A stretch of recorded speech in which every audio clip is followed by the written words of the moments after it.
Welcome to Songwriters from Here and Away. This is a show that focuses on new and established songwriters from Atlantic Canada, across Canada, and around the world.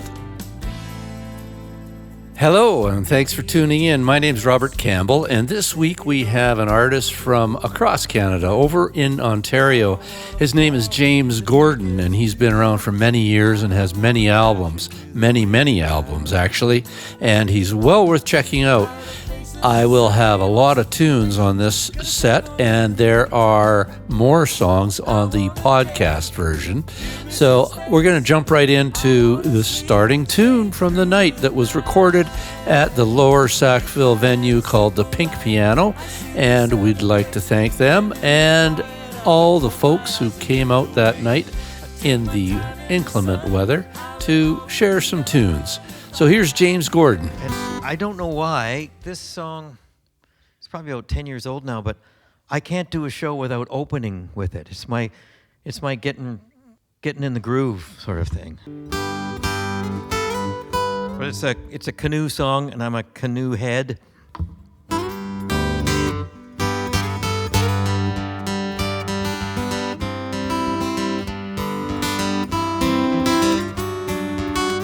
Here's your part. This canoe runs on water, doesn't need no gasoline. This canoe runs on water, prettiest thing you've ever seen.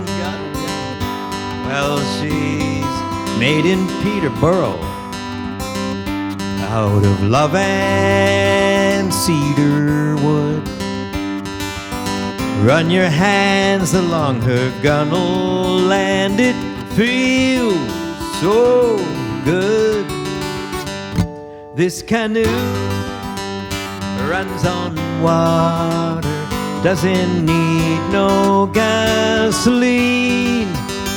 This canoe runs on water, prettiest thing you've ever seen.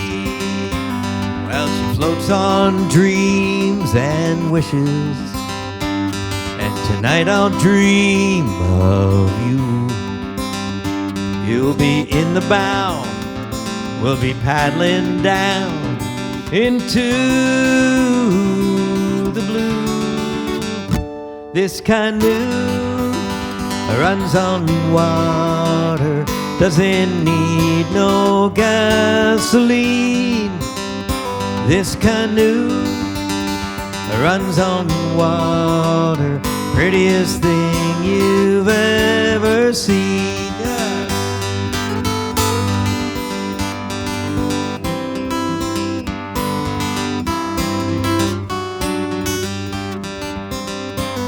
Well, there's no one on the river, it's only you and me. This little paddling song carries us along the sweet Ottawa.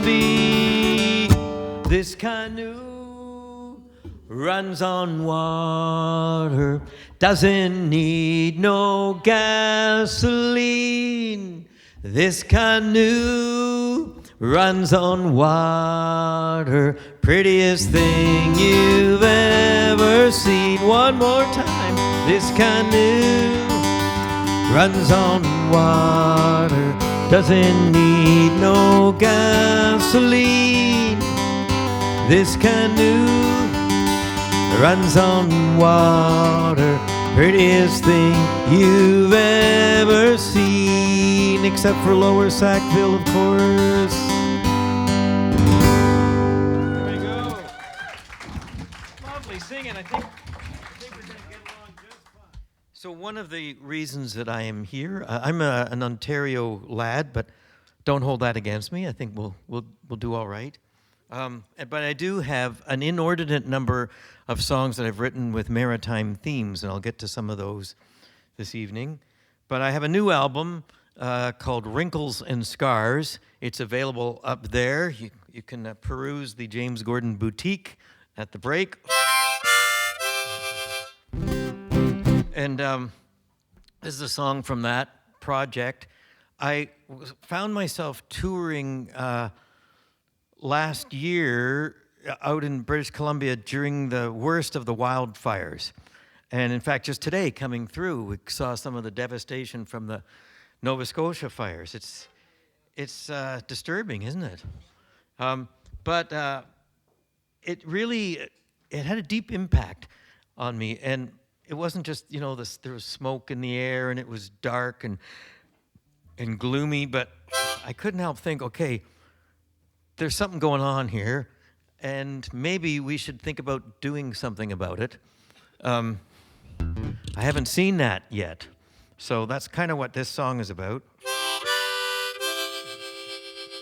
But of course, the more people that purchase the album will do more things about it, right? Because they'll get activated, and I should have a sign up for it. Yeah.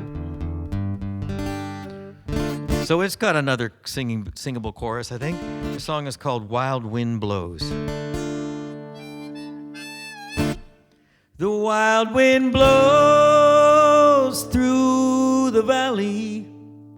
The fire grows by the day. It's time to go. Come on, Sally. That fatal glow, it's coming our way.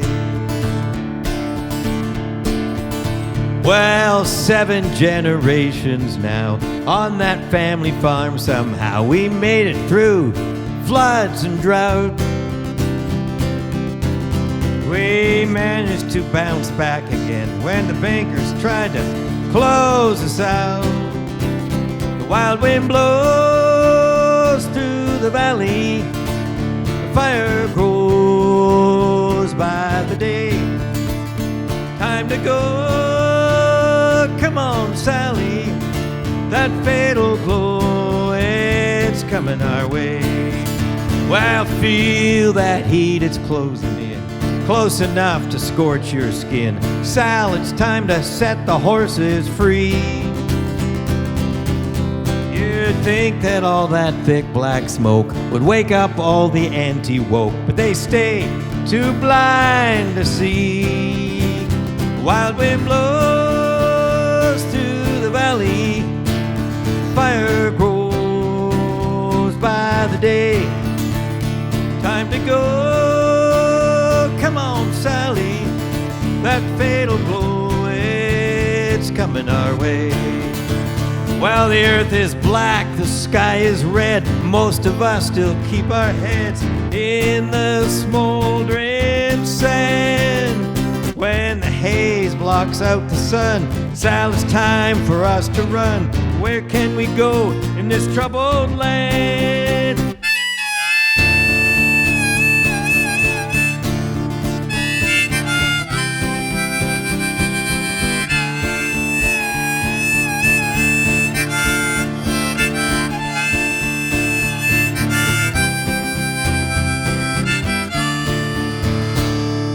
Wild wind blows through the valley, and the fire grows by the day. It's time to go, come on, Sally. That fatal glow, it's coming our way. That fatal glow, it's coming our way.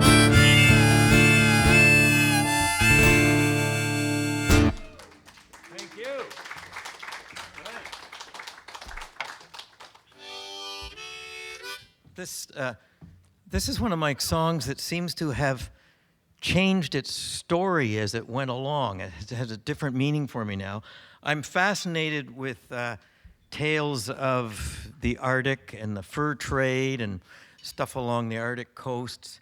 And I found this story that I'm about to relate in a book. Anyway, I wrote the song, I played it for my mother, and she said, she got all even whiter than she often is, and she said, where'd you hear that? I said, well, I just got it from a book. And she said, that's the story of your great-grandfather. And the story is, if you worked for the Hudson's Bay Company in one of those northern forts and fur trading posts, you were required to sign a contract that said you had to work for 7 years. Otherwise, they figured you'd be gone after the first winter, right? And the other clause that you had to sign was that you were forbidden to fraternize with the locals. And in this case, with this song, those were the Copper people, the Northern Cree, who were mistakenly called Chippewa, a lot of them. But so I used the mistaken name to keep it accurate with the mistakes they made. And it turns out, if my great-grandfather had observed rule number 2, I would not exist. So that's right. So it's called Chippewa Smile, which I can't promise I'll remember the entire thing, but I'm working my best, Maria.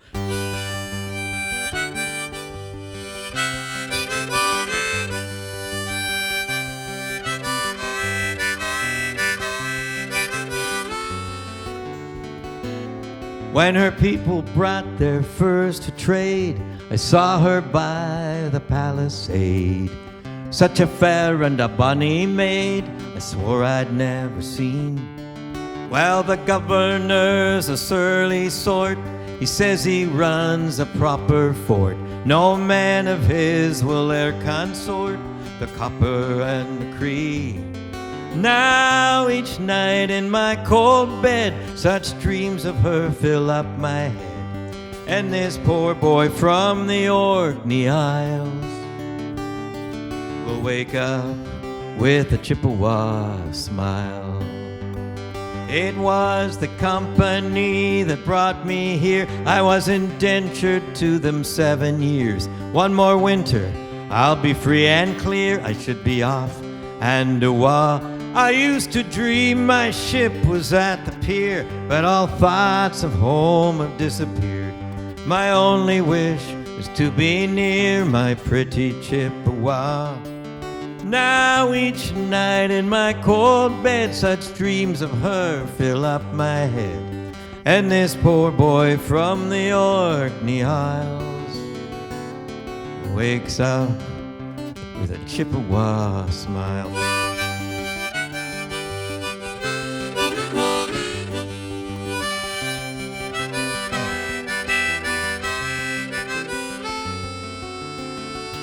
When the first October snowfall comes, I will bribe the watchman with some rum. For the west we both shall run, when our tracks won't show behind us. I know that she will be waiting by the fort's big wooden gates. There we will make our escape, and the governor won't find us. Now there's a misty ring around the moon, and it means the snow will be coming soon. And this poor boy from the Orkney Isles will wake up to a Chippewa smile. Now there's a misty ring around the moon, and it means the snow will be coming soon. And this poor boy from the Orkney Isles will wake up to a Chippewa smile.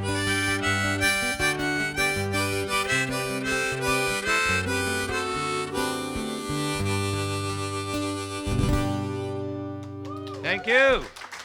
And thanks, Maria. All right. So this is, I find if I'm in a new place, this is usually around the part of the program where I look out at the lovely audience and I can see them sometimes thinking, well, it's reasonably pleasant and everything, and nothing untoward has happened, so we're good, and we're in a comfy couch here. But there isn't anything that we recognize. So for the next 1 minute and 18 seconds, I will indulge you with something you might recognize. I noticed in the fine promotion that my new friend Robert did was mention my residency with it was a CBC radio songwriter-in-residence for a couple of radio shows. The national one was Arthur Black's show, Basic Black. And this was the theme song for a segment on the show called The Hum Line. Don't you remember that? And I can tell you now, because it's almost 20 years later, that it was fake. They had a little panel that I joined sometimes that included Dinah Christie, Danny Marks, forget a couple other folks, and you would phone in and you'd say, I've been thinking about this song. Do you know what this song is? And they'd hum a little bit. But they would send it to us in advance so that we would sound very clever when the show was on. So anyway, this is a song entirely made up of little bits of songs that you might recognize. And so I stole every line from other songs, but I still get royalties for it, though. Well, busted flat in Baton Rouge, West Virginia, with $1 in my hand. I'm sitting in a railway station waiting for a train. I'm not sleepy and there ain't no place I'm going to. Take me home where the music's playing, home where the deer and the antelope play. I'm the train they call the city of New Orleans. Where I'm bound I can't tell, but the good times they're all gone, and I'll follow the sun. There's the sad part. Well, and then I looked around me at those gray walls that surround me, and already I'm so lonesome I could cry. I've looked at love from both sides now, seen sunny days that I thought would never end. Well, it's hard, but it's harder to ignore it. The answer, my friend, is blowing in the wind. Rock-a-bye, sweet baby James. There we go. That's a true story. Yes, that's James Gordon, quite a storyteller, and he's got books and lots of albums out there, so look him up at jamesgordon.ca. And he is touring in northern BC, actually. Then this show goes to a couple of spots in northern BC where he is going to be playing. So look him up at a local venue if you can. This is Songwriters from Here and Away, and don't forget, this show will be extended on the podcast version. There's going to be probably another half hour of music and stories, and we would love to have you follow along on Patreon, Facebook, Instagram, YouTube. Look us up, Songwriters from Here and Away. Okay, back to James Gordon. During COVID, a lot of us road warriors were off the road. I had time on my hands for the first time, so what did I do? I wrote myself a novel. And the novel is called The Ark of the Oven Mitt. But it follows, oddly enough, it's about a band touring across the country. And this is and it has a technological innovation. Right here is a QR code, and you can download from a website. Because it's about a band, there are 36 songs on the site that follow the plot along with it. And it was actually the lead character is, surprise, surprise, a songwriter. But when I was writing, he's not me. He's more a little different character. And I was writing songs as if I were him. And I've discovered that he was actually a better songwriter than I am. So, but this is how the book opens. In the crisp spring morning, when the sun is just peeking over the townhouses and the industrial malls to the east, a long line of cars snails from the road and back around a small building that is identical to thousands like it dotted across the waking landscape. Exhaust from the cars rises straight up in the cool air, looking like coal smoke from Dickensian tenement chimneys, mingling together above, creating a dirty haze that filters out that thin sunlight. The cars are all lined up, pilgrims at a shrine dedicated to the memory of a dead hockey player. Hockey is sacred. Hockey is holy. So there is an air of reverence as the pilgrims pray with their engines idling, waiting to share in the corporate caffeine communion that keeps them coming back each morning at the same time. Eventually, each car makes it to a small window where they receive the communion like patients in a hospital ward receiving their medication. The cars are empty, save for single occupants, sleepy supplicants who hand over a tithe, a humble portion of their earnings offered so that they might receive the blessed cup of hot holy water, handed out by young virgins enslaved by the cult of the dead hockey player. Inside, the car radios squawk with classic rock, interrupted by chipper talk that urges the half-listeners to purchase products that come all the way from China, items that were once made right in their own towns by their parents and grandparents before all those factories closed. Many of the factories were now converted to loft condominiums where many of the owners of those cars live. Along with their caffeine, the worshippers receive wrapped, lukewarm packages representing the holy trinity of their daily diet: salt, sugar, and fat. This gift is received with gratitude for the miracle that the dead hockey player has performed for them. They can do all this without leaving the cars that they have a similar devotion to.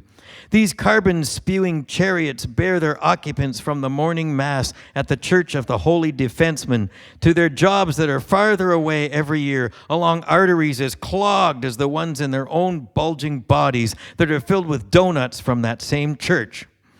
The cars lurch along past ditches littered with paper cups that no longer contain their precious fluid, accompanied by plastic lids that the worshippers have struggled to open without spilling their steaming stimulant on the seats of their dearly beloved cars.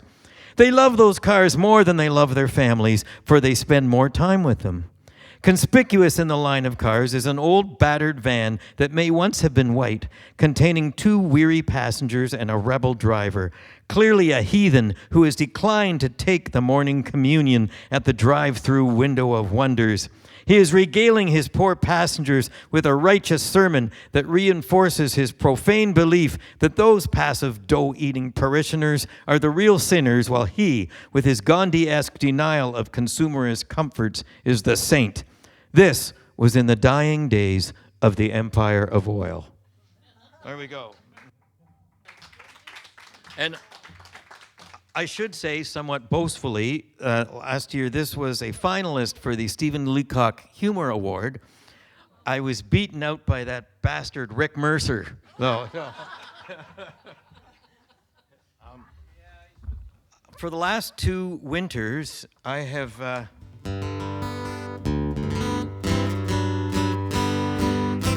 I've been to Africa, Rwanda specifically, working on a project there, trying to support a desperate village that is actually in the DRC, the Democratic Republic of the Congo, which is not democratic, but it's actually so dangerous there right now that I would meet with expats and folks that would come over into Rwanda, which is safe now, to talk about how we can get this project going. So the first time I went, we flew in at night, and a cab driver was taking me to my hotel. And I'm a river guy, as you can probably tell from my songs. And I could sense that, I said to him, "Is there a river down along there?" And he said, "Yes, but do not go to it." And I said, "Why?" And he said, "That is where, during the genocide, they threw all the bodies." And I got to thinking about that. And the very next day, I went to the Genocide Museum, which I would really recommend. It's very moving, explains a lot, gives you your colonial guilt about it was the Belgians mostly that created the conditions that led to that dispute. But the one thing I learned, the Genocide Museum was not just for their genocide. It talked about all the different ones and the Holocaust in Germany. And it makes me think with some current events that we've still not learned that lesson. So this is a song about that river. It's called Naya Barongo.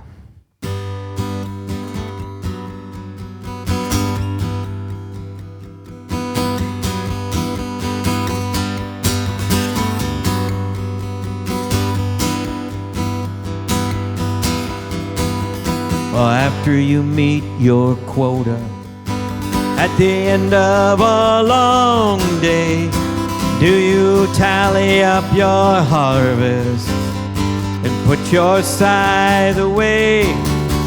Do you walk past the church with your head held high? Do you whistle a tune to drown out the cries? What is the tale you tell your children when you tuck them into bed?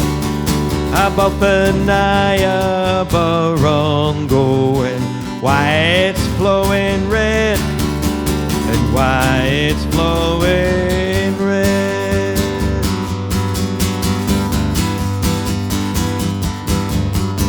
Well, in the evening when it's cooler, do you sit out on your porch before you head out for a night shift? Your machete and your torch. Do you discuss the subtle difference between a monster and a man, and tell your wife with a kiss goodnight that it's all part of God's plan? What is the tale you tell your children when you tuck them into bed? About the Niagara and why it's flowing red, and why it's flowing red.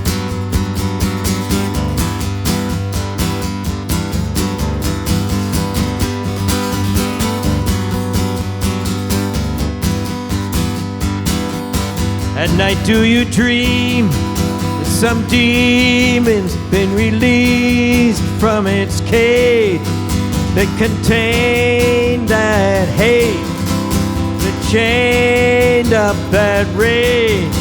Does the beast that's been unleashed howl at your door till you wake up and take up the hunt once more? Whoa.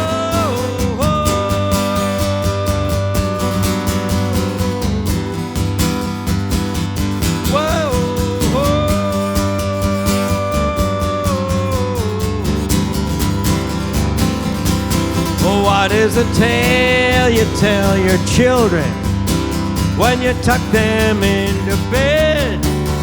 About the Niagara and why it's flowing red, and why it's flowing red.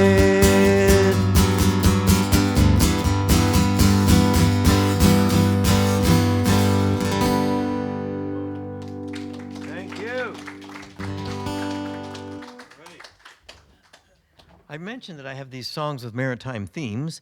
I think there's a few reasons for that. It's amazing, your maritime provinces, and I think you have retained, you Maritimers, something that in Ontario we've by and large lost, which is the art of storytelling. And it's been so cool just to hear the tales as I've been traveling through this week. And also the music that you make. I think there is a strange benefit to having a less than thriving economy for a while in the Maritimes, because you folks would gather in kitchens and make your own music instead of going to concerts or buying records. So it's maintained that spirit. So I wanted to capture that spirit a little bit. And just today, my wife Val is here. We had some friends that hosted us at a house concert last night, took us to a fishing village down the South Shore where they were harvesting herring. The song is called No Herring Left in the Bay.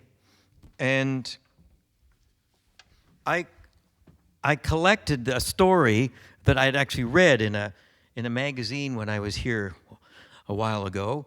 And I was captured by, it was an interview with a woman who worked in one of the fish packing plants, and it was going to close soon. And in the interview, she had one line that just jumped out at me. She said, "When I'm packing fish, I'm not thinking fish." And I thought, okay, there's something in there. So that the whole song sort of was based around that.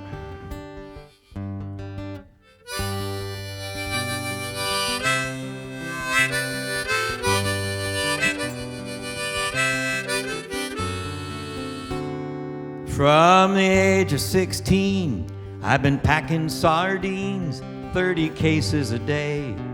But it's regular pay once the boats came in droves to the plant at Seals Cove. Soon there'll be no herring left in the bay. When I'm packing fish, I'm not thinking fish, thinking of how it would be off the island I spent all my life as a fisherman's wife. Soon there'll be no herring left in the bay. Maybe the nuclear plant at La Pro scared them away, I really don't know. Or pulp mill pollution from way up in Maine. It's hardly worth sending the lads out to sea when those big draggers take all the silver hake. The ones chase the herring right into our nets. Now every year, fewer fish in the weir. Soon there'll be no herring left in the bay.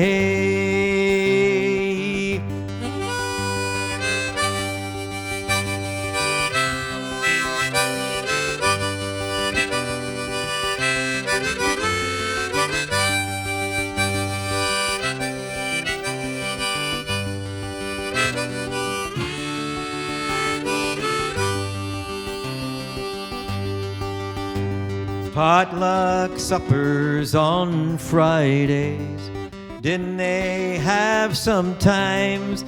They'll soon be all gone, we'll move to St. John.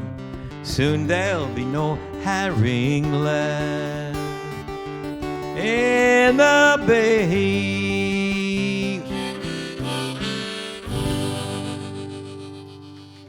Thank you. But they're still there. Song today. I'll give a long-winded introduction to the song. This is a song. It's a Halifax story. So I was playing up in the Annapolis Valley, and the woman that I was staying with related a story about her grandmother who had been born in a home for unwed mothers in Halifax. And it was a very intriguing story, not the happiest of stories. But at the same time, as around the same day even that I was told this story, I was roaming around, as I am wont to do, a cemetery in the little village of Gaspereau. And there was a tombstone with the name Virtue Jane on it. And I thought, wow, I wonder where that came from. So the two things sort of melded together into this song.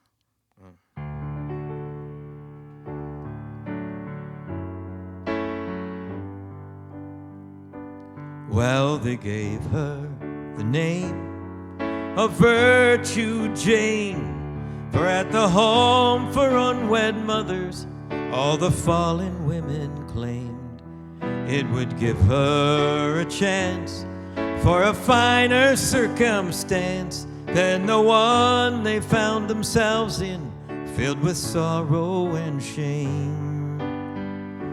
Every night before bed, her mother would fill her head with tales of her home back in Gaspereau. And she'd say to Virtue Jane, when we get on our feet again, that's where we're going to go. Someday, oh, Virtue Jane, we'll be on a heathered hillside looking over the bay. Someday, oh, Virtue Jane, peace will finally come your way. Ah, but fate was not that kind. Virtue Jane was only 9 when she found herself out on those bitter dockside streets alone, with no living to be made except her mother's old trade. And just that name, Virtue Jane, was all she had to call her own.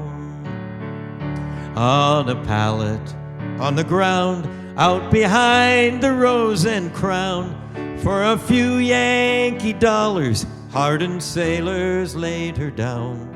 And when each one had their way, buttoning their dungarees, they'd say, "Where's her virtue now, Virtue Jane?"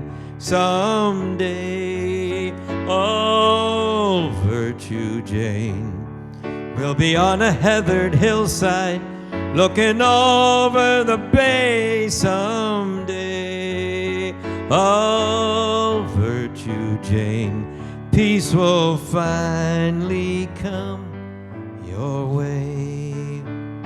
Reeling drunkards for their sport cut her cruel life short, although those who knew her said she had already died inside.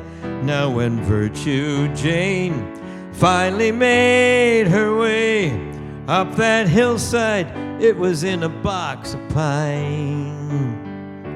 And today, oh, Virtue Jane, we are on a heathered hillside, looking over the bay. And today, oh, Virtue Jane, peace has finally come your way. Thank you. Oh, thanks. Okay, that was a little bit sad, maybe. So I'll rectify that. I'll do a silly song for you, take you through the whole roller coaster of emotions. I'll try it on the piano because I'm very comfortable here right now. So see if it works. This is from that same show I mentioned, the Arthur Black show, Basic Black. And some of you may have heard this. My job for the show was a pretty wacky job, but I certainly appreciated it for quite a number of years. I was required to listen to the show Saturday mornings, and I would have to pick one of the interviews or features, skits, and write a song about that for the next week's show. So I actually had hundreds of songs, most of which only were performed once or played on the air, although I actually put out 5 albums of these silly songs. But this one in particular, there's a few that seem to have had a life. And he was interviewing, Arthur was, 4 ladies from a knitting circle in Salt Lake City. And the reason they were on the show, they were engaged in a strange activity. They were knitting sweaters for penguins. And the reason is, you might well ask, that there was a research station in Antarctica that found that penguins were getting stuck in oil slicks because part of the new age. And oil, all you politicians out there, is toxic. So they had to prevent them from cleaning themselves, or they'd be ex-penguins very quickly. So they thought, well, what do? We need to wrap them up and then look after them a bit and then throw them back into a cleaner part of the ocean. So they thought, hey, sweaters would be good. So they asked these knitting circles. They said, okay, knit us some penguin sweaters. So I thought, well, there is a song subject.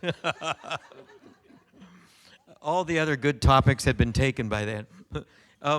So after I wrote the song you're about to hear, the CBC airway, the phone lines and email, they were flooded, not for requests for the song, but for the pattern.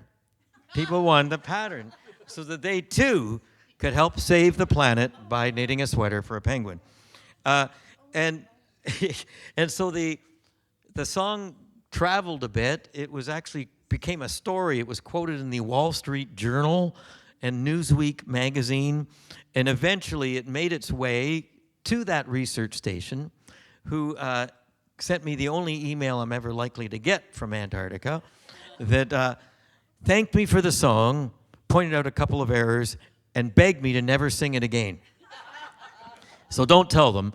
The reason being, because of the power of folk music, they now have a warehouse outside their station that contains more than 10,000 sweaters that had been sent from all over the world for the little penguins. And I still get, this is a while ago now, I still get fans sending me little knitted sweaters in the mail with little penguins that they're put on. It's very cool. So, and in fact, I was playing the song in New York once, and 2 women came up out of the audience at the break and said that their summer job had been putting the sweaters on the penguins. Very cool. So here's the song. There are things you can do. You could do some knitting along. You can hooraying. Yeah, you can show your sweaters off. There's, of course, amazing applause at the end. You can manage that too. But here, and there's parts for singing along. It goes like this. Well, the ladies and I used to always do our bit when the boys were over there. For the cause, we all would knit them socks and underwear. But it's been a trifle slow since they all came home, But now we've found a way to show we really care. We're knitting sweaters for penguins. It does wonders for their self-esteem. Sweaters for penguins in the colors of their favorite hockey team, Pittsburgh. Sweaters for penguins. Everybody shout hooray. You want to have some nice clothes sitting on those ice floe sweaters for penguins today. We're knitting sweaters for penguins, so life for them won't seem so black and white. Sweaters for penguins, so they'll feel less formal going out at night. Sweaters for penguins, everybody shout hooray! The world will be better when every penguin has a sweater. Knit a sweater for a penguin today. Well, some spend all their efforts fighting hunger and disease. Some devote their time to saving whales or hugging trees. We feel that these endeavors have volunteers enough, so we work to keep poor penguins from remaining in the buff. We're knitting sweaters for penguins with V-necks that fit over their little beaks. Sweaters for penguins, or a cardigan is to Antarctic chic. Sweaters for penguins, 'cause it gets pretty cold down there. Sweaters for penguins, they need good British wool to wear. Sweaters for penguins, everybody shout hooray! And maybe matching slippers for their chilly little flippers. Knit a sweater for a penguin today.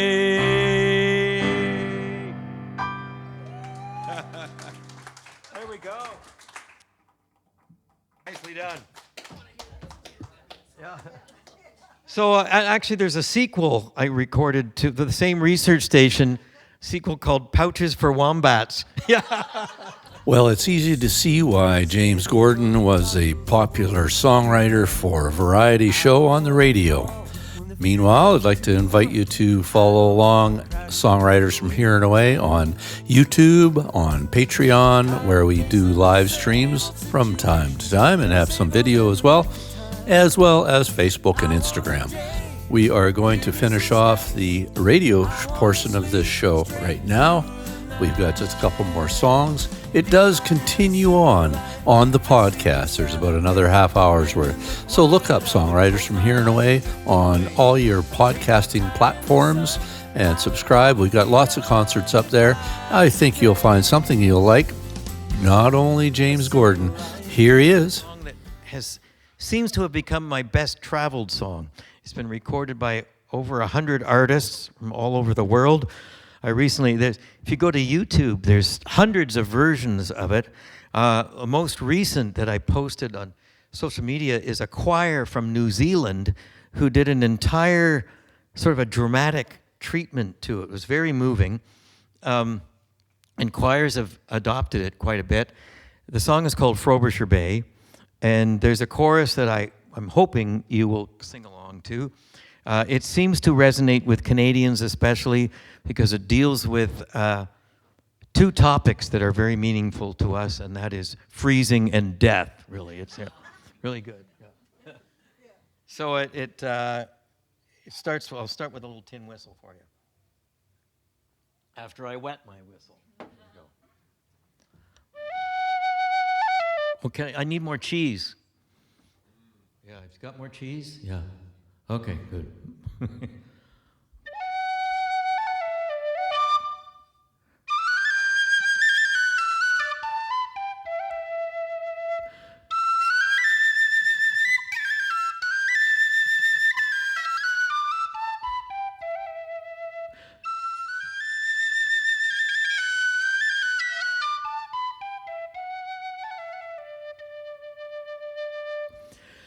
Cold is the Arctic Sea, far are your arms from me.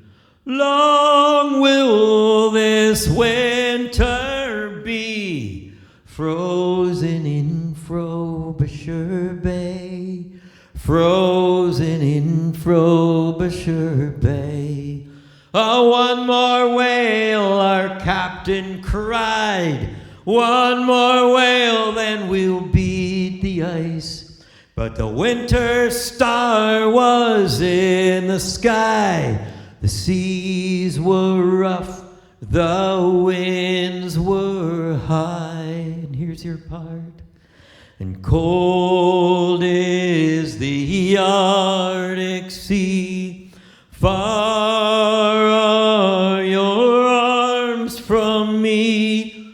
Long will this winter be, frozen in Frobisher Bay, frozen in Frobisher Bay. Oh, deep were the crashing waves that tore our whaler's mast away. And dark are these sunless days, waiting for the ice to break. And cold is the Arctic Sea, far are your arms from me. Long will this winter be, frozen in Frobisher Bay, frozen in Frobisher Bay. Oh, strange is the whaler's fate, to be saved from the raging waves, only to waste away, frozen in this lonely grave. And cold is the Arctic Sea, far are your arms from me. Long will this winter be, frozen in Frobisher Bay, frozen in Frobisher Bay.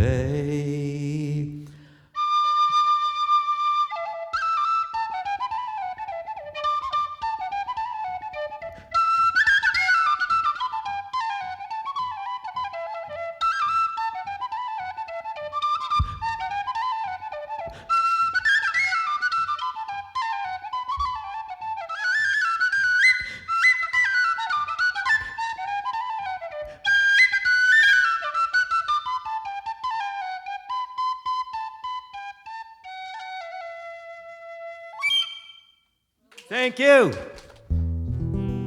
So appreciative of your support for live music, and it's an awesome thing that Robert is doing. It's also important to support a great venue like this too, and they're new at it, and I think they're going to become a real community hub here. So you can go for it.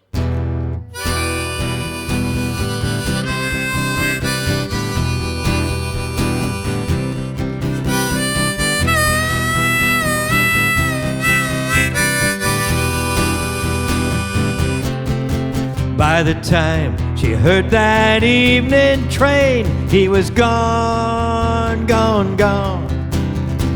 Headed for the fields of grain in the far Saskatchewan. Oh, and the times they were so hard and the fish were few. Oh, what's a maritimer gonna do? And she sang, oh my heart, the CPR is taking every good man in Nova Scotia. Gone away on that harvest train to the prairies, gone an ocean far from me.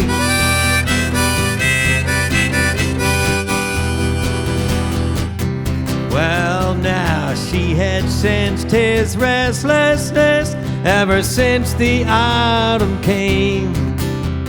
All those trains, they were headed west, they were calling out his name.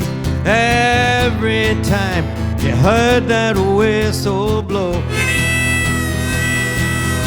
she wonders if it was his time to go. And she sang, oh my heart, the CPR is taking every good man in Nova Scotia. Gone away on that harvest train to the prairies, gone an ocean far from me.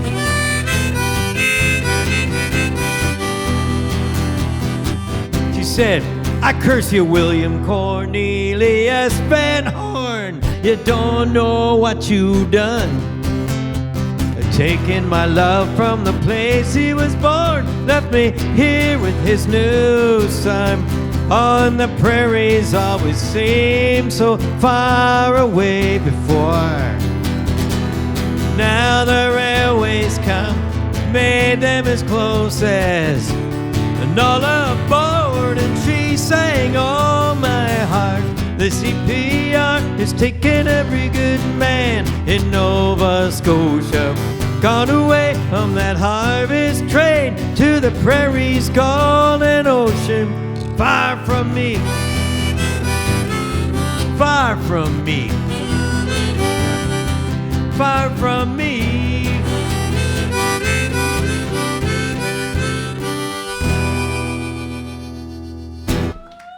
Thank you.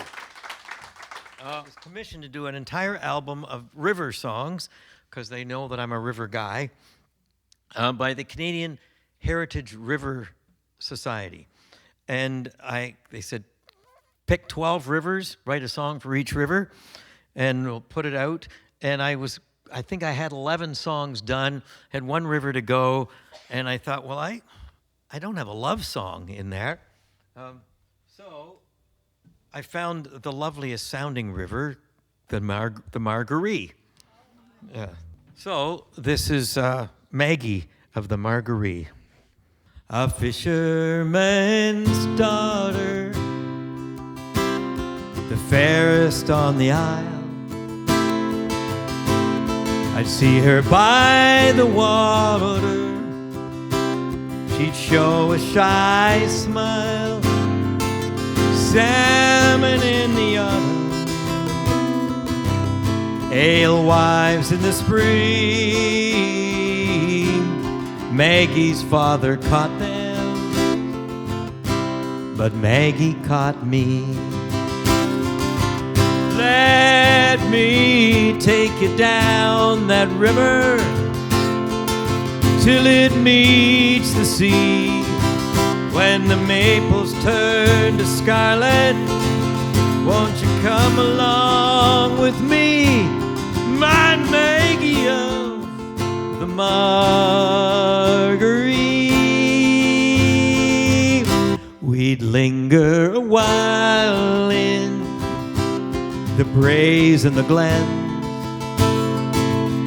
of the Cape Breton highlands. Long summer's days then, they'd be dancing in the evenings to those old fiddle tunes, Maggie and me in the light of the moon. Let me take you down that river till it meets the sea. When the maples turn to scarlet, you come along with me, my Maggie of the Marguerite. No work on the island, I knew I had to leave, but she had me beguiled and I cried, come with me. She said that could never be, that we'd have to part, for leaving her Marguerite would surely break her heart. But I still take her down that river till it meets the sea. When the maples turn to scarlet, but it's only in my dreams, my Maggie of the Marguerite.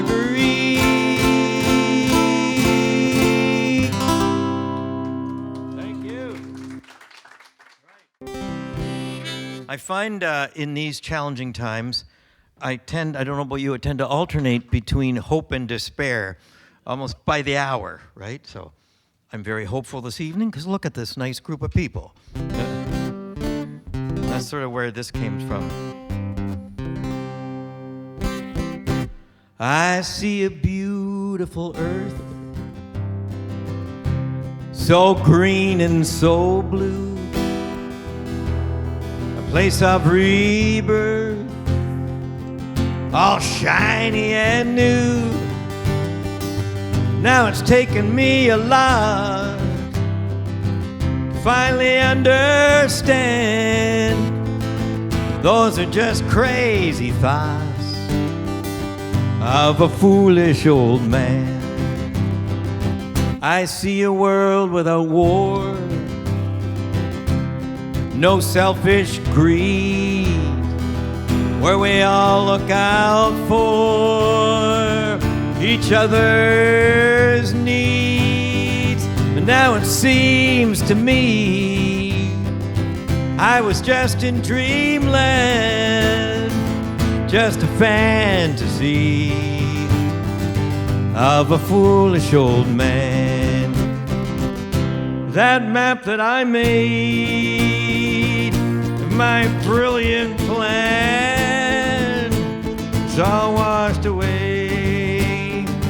It was written in sand by a foolish old man.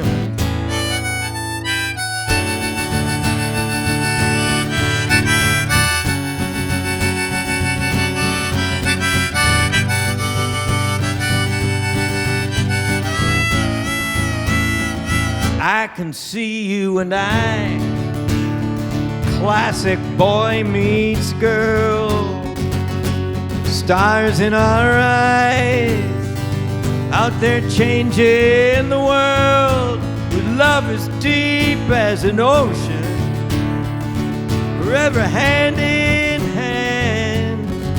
But that's just a wild notion of a foolish old man.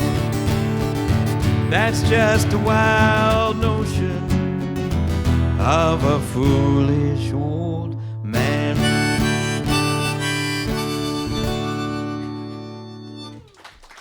Thank you. All right. So I'm very very pleased to have my friend and big supporter, Maria, right in the front row here, who has made a request that I'm going to attempt to honor right now. If I can find the right harmonica for it. Here we go. I find myself playing in the United States a fair bit. Although after next month, maybe our border's going to be closed. Who knows? But a lot of the folk clubs there, or songwriter venues, are in churches or church basements or church halls. And I always know that I might be in a little spot of trouble, being a rabble-rouser, when I go in and there's a great big blonde, blue-eyed Jesus on the wall. Have you noticed? Yeah. You've noticed this phenomena? And I don't know where it comes from, but when you look at each of those places, there is a movement in the United States which, in my belief, has invented its own kind of twisted form of Christianity that matches their values, not the values that we would associate with Christianity. And that's kind of where this song comes from.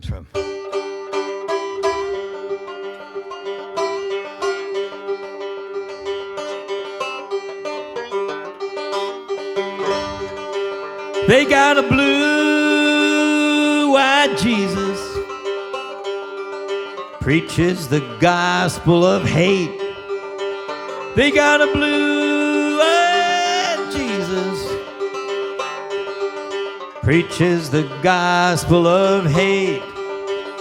A platoon of believers, they were storming the gates.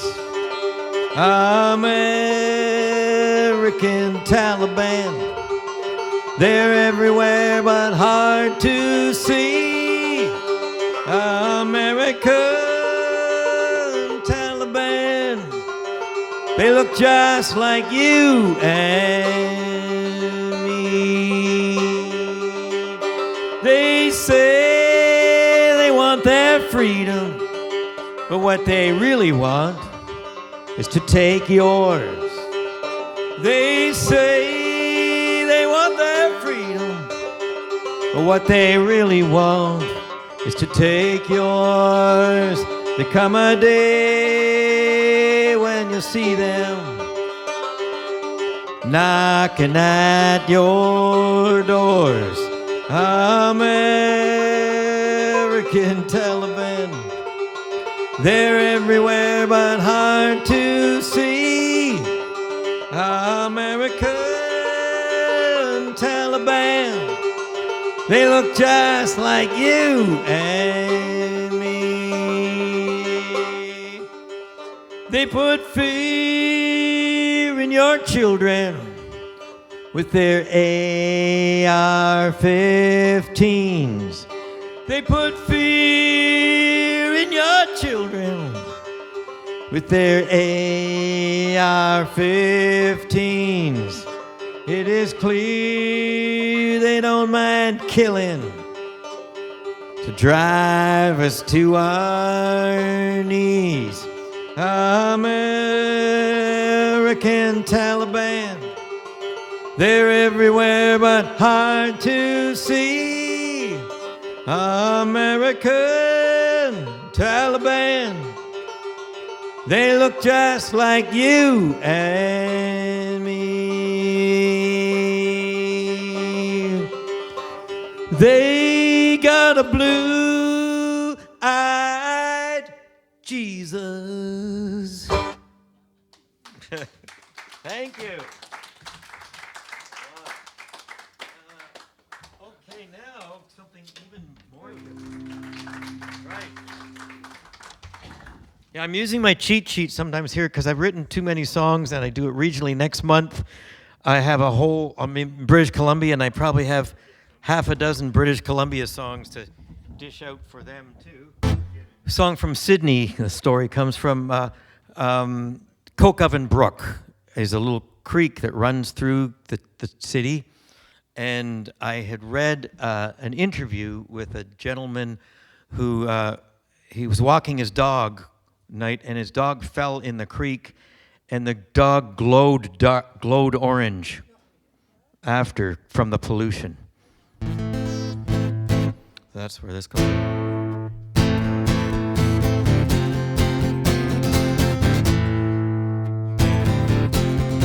Well, we always thought that it was a fact that if there was no smoke from that old smokestack, there would be no bread on the table. We owed our lives to Sydney Steel. In these dark days, you know it feels like it's time to pay that debt. Oh, if I was able, I could take up Enoch's hammer and I would smash that steel plant down. I would leave it just as broken as it has left this town.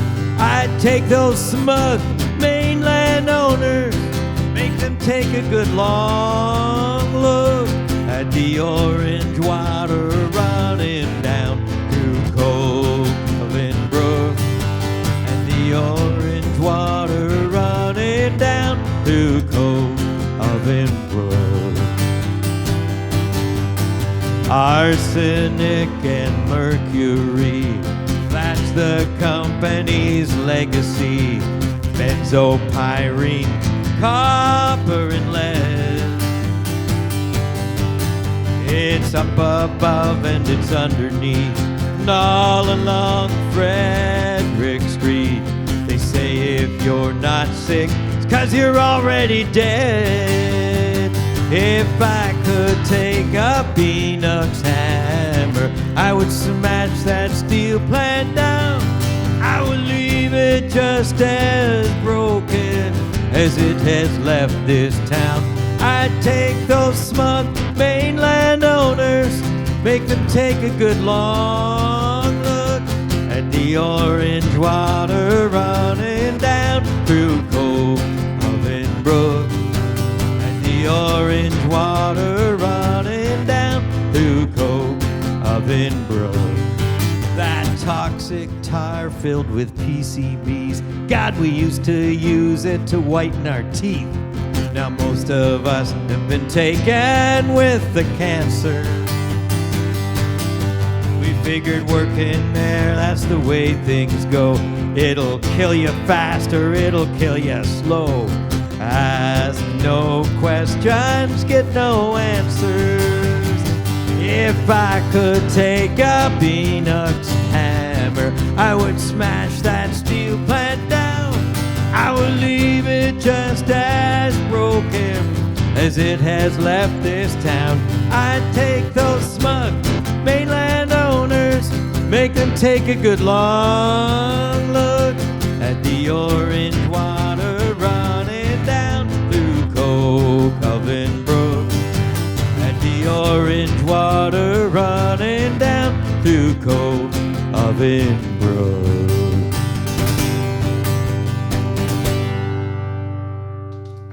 Thank you. All right. And now, as promised, I have a short reading for you. Everything I do is short. From this, The Highway and I. So this is all my road stories. Someone said they read the book and thought, well, you've had a disastrous career. Because the story-worthy songs are all the weird gigs, one where something weird happens. But someone asked for this last night, and I thought, well, it could make sense because we're coming into the holiday season soon enough. This is a story. It comes from Meaford, Ontario, at the Farm Machinery Dealership Christmas Party. I only take the really glamorous gigs, as you can tell. So, here we go. I've been engaged to provide half an hour of after-dinner entertainment for the 80 or so employees and family members of a local farm equipment machinery dealer. No gig is too small or obscure for me to accept. The Wing Ding is in an old one-room schoolhouse down a concession road, now converted into a little community hall. I arrive and I'm surprised to find that they have a band waiting for me. It consists of the 87-year-old patriarch of the company on the violin, along with his two pals on clarinet and piano. They play pre-dinner swing tunes and old standards, and I join along on guitar and vocals. We have a lot of fun. The clarinet player insists that we play everything in B-flat or E-flat, so I get quite a workout. Little kids cling to the fiddle player's legs as his bow grazes the tops of their blonde heads. The piano player balances a bottle of beer on the edge of the piano, deftly catching it and taking a swig each time it starts to fall off from the vibration of his heavy thumping style. Dinner arrives looking disturbingly familiar. It is a virtual carbon copy of the turkey dinner I had at the Minto Township gig the week before. In rural Ontario, and I suspect in Nova Scotia too, there are rules regarding banquets like this, and they are strictly observed. Here is the tried and true recipe for a successful community hall church ladies' supper. Dinner for 200. 1. Roast turkey. Cook until perfectly tender and juicy. Then cook 1 hour more till all moisture and flavor has been removed. Remove from oven. Cut into large hunks. Then leave out uncovered on platters for 2 hours or until crust forms on pieces. 2. Make a Matterhorn of mashed potatoes. Make a smaller amount of mashed turnip for the really adventurous. 3. Peas and corn. Remember, this is farm country. Farmers apparently do not want to see fresh produce as they have been watching it grow all year. Dish out straight from the can only. 4. Stuffing. Use only bread and celery. Do not use any seasoning. 5. Jellied salad. Contrary to the opinion of many urban culinary experts, Jell-O and cabbage can be mixed together in one dish. 6. Gravy. Serve in gravy boats as large as actual boats. Do not remove fat. No substitutions or additions, please. How to eat dinner. 1. Fill a plate to overflowing. Cover entire surface with gravy, then cover gravy with salt. 2. Empty the entire plate in 5 minutes. And yet, there is something indescribably pleasing about this meal when it comes. There is a ritual blandness to it that is deeply comforting. The sameness of it all is oddly reassuring. This particular meal seems to have something special about it, though. It has been prepared by local farm wives who formed a small catering business a few years back when times were as tough as the chewy drumsticks they serve. The farm machinery employees wolf down their meals with proper smacks of appreciation, but the women diners are extra excited. Apparently, the formula has been altered in some subtle, mysterious way that I, an alien, cannot detect. It's very innovative, says one lady. Very creative, remarks another. Such imagination. The gals certainly have a flair for food. How did they dream this up, one wants to know. The secret eludes me. What was the slight variation that set their taste-deprived tongues wagging? There is a reason for eating the main course quickly, though. Everywhere this archetypical communal supper is served, the ladies reserve their true genius for the pies. Yeah. The pies are the complete opposite of the meal. It's always this way. They are perfection. Mince, pumpkin, cherry, apple, rhubarb, lemon meringue, all are prepared with a passion and commitment that has been absent till this moment. The pies are the real reason we are all there. The pies are what keeps rural society together. The pies are really, really delicious, except that as soon as they appear, it is my turn to go to work. They eat, I play, I go home. Thank you. Okay, now I have a canoeing friend here. All right. So I'm going to try a canoeing song for you.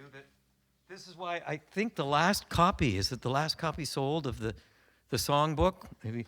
I have the James Gordon songbook. I didn't actually write it for you. I wrote it for me so that I can remember my songs when they come up. So this is called That Old Cedar Strip. And my American record label, the president of it, lived in Chicago, and I could use a C harmonica here. When I would visit him, he would always like to show me his Canadian, made in Peterborough, canoe, cedar strip canoe. It was on the ceiling of his garage. And I always say, well, Alan, did you get it down? Did you get it in the water? And he said, oh, I used to. And so I said, I just don't really use it anymore. I thought he would give it to me as a signing bonus for doing, but he didn't. But I now have my own lovely red cedar strip canoe, whose name is Pauline, named after Pauline Johnson, who has a good canoeing poem. So anyway, here's that old cedar strip. Well, I bought that old cedar strip when I was just 19, with my very first summer wages. We'd taken up the old French River, where the air was fresh and clean. Ah, Jenny, we haven't been there in ages. After we got married, we seldom used that little boat. We were raising 2 sons and a daughter, and I got busy trying to keep this business afloat, instead of floating on those pure northern waters. Sometimes I pulled the Buick out into the driveway, set that canoe down on the floor of the garage. Pretty soon there's nothing left in my way but reality and 1,000-mile portage. And I paddled past the shopping malls, power plants, the factory walls. Across the cool, clear dream, I hear the loom's lonesome call. For a moment I'm in the wilderness. Jenny, how did it come to this? How did me and that cedar strip end up here at all?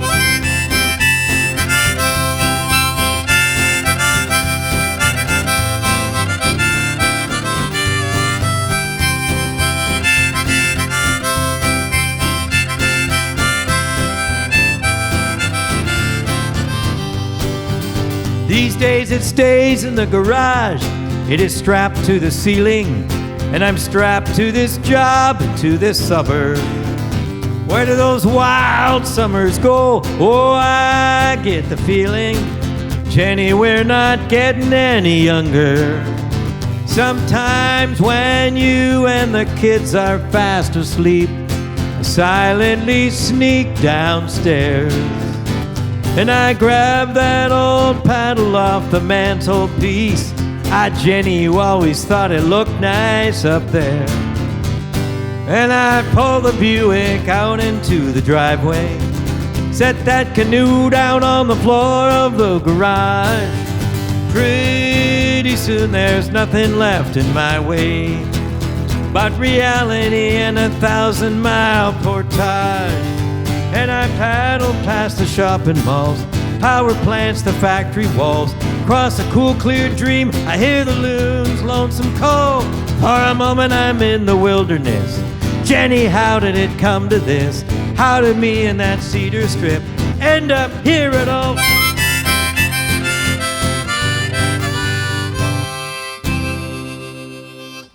Thank you. All right. Okay, back to the roller coaster. I'm going to do sad, then silly, and then maybe send you home early because you've been so good. This one is actually inspired by my father, and it seems to resonate. We all have this story in our family somewhere. He had dementia, and it fell to me as the oldest son to have his driver's license removed. And he was aware enough then that he was very resentful. So one of the benefits of dementia is that he forgot about that after a while. But I had to actually call the police. He was being a menace to the little town of Rockwood where he lived. When they came to take his license, he said, "Can't I have a license just for going to the hardware store and back?" That's all he wanted to do. No. But he had heard from some of his old buddies about a solution, and you don't need a license to drive a tractor, right? So he spent the next 2 years before he had to go into long-term care in all weather, sitting on a rickety lawn chair beside his tractor. I would go out every day to see how he was. And I say, "What are you doing, Dad?" And he said, "I'm fixing my tractor." And he was fixing it up here, right? Couldn't actually do it, but that gave him a sense of purpose. So I know this sounds weird, but so I adopted that story into this song, changed his name so that you wouldn't know who he was, and now I've just told you who he was. But so I gave him the name Angus MacLean, mostly because I needed a rhyme for pain. That's not right. Oh, yes, it is.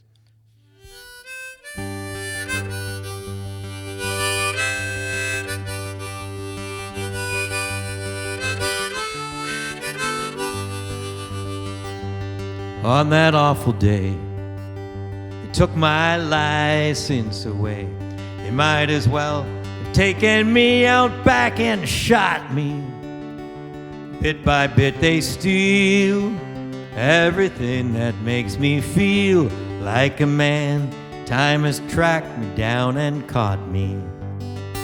Well, the auctioneer, he's on his way here to take everything except my pain. What am I bid? How much to get rid of one old man named Angus MacLean? They're gonna take me away to that old folks' place, put me in a hog pen to die in. When they try to say, "Angus, it'll be okay," we still got enough upstairs to know they're lying. Well, the auctioneer, he's on his way here to take everything except my pain. What am I bid? How much to get rid of one old man named Angus MacLean? You can't separate the land from an old farming man. We're made of the same damn dirt. Might as well auction me, then maybe we'd know what an antique like me was worth.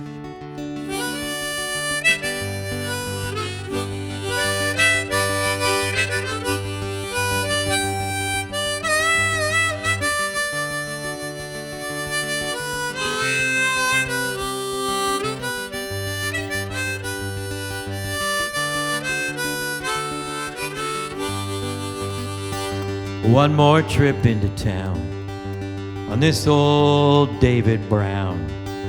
Don't need no license for that. Then we'll sit in the barn till we auction off this farm, and we're sold off together for scrap.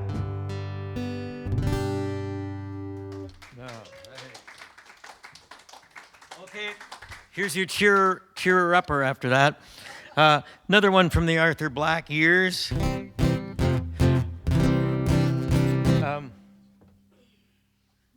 This one, okay, this one, I can't believe I have two knitting songs for you. It doesn't make any sense. This is about a woman who lives not too far from me. I'm in Guelph, Ontario. She's in Kitchener, and she will knit for you a sweater from the hair of your deceased pet. Have you heard of this? It's a thing.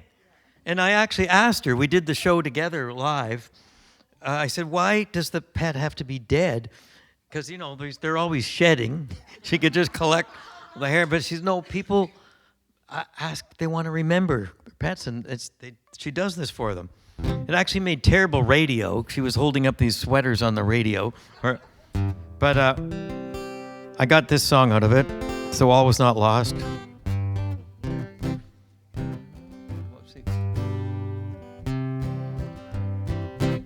It's called I'm Wearing Rover Now.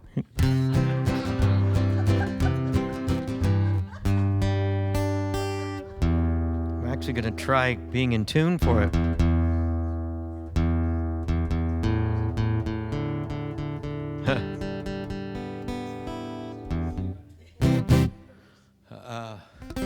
Well, Rover was on the last of his 4 legs.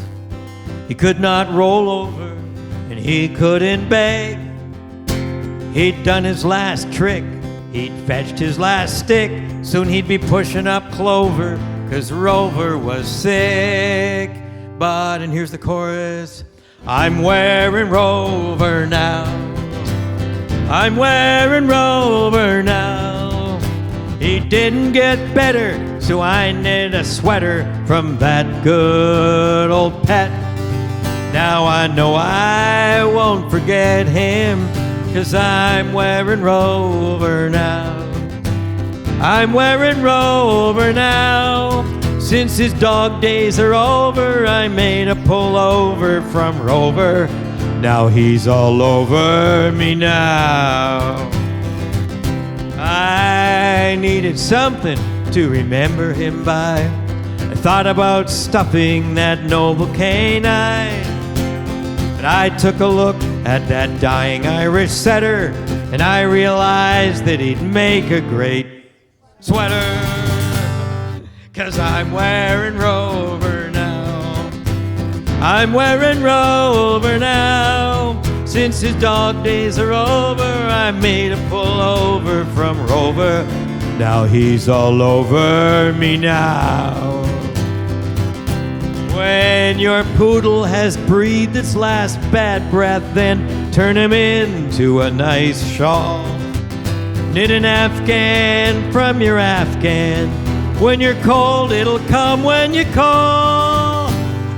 And I'm wearing Rover now. I'm wearing Rover now. Since his dog days are over, I made a pullover from Rover. Big finish. Now he's all over me now.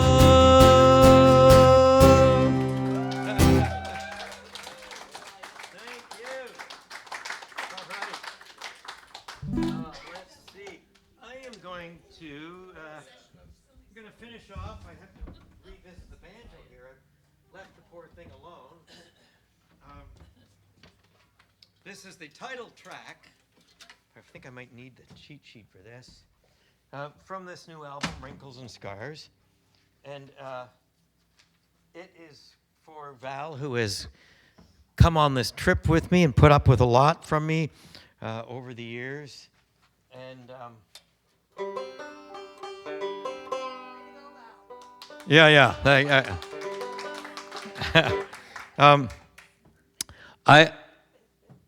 I'm 60 freaking 9 years old, and it's hard sometimes. And there's ageism in this business as well as everything else.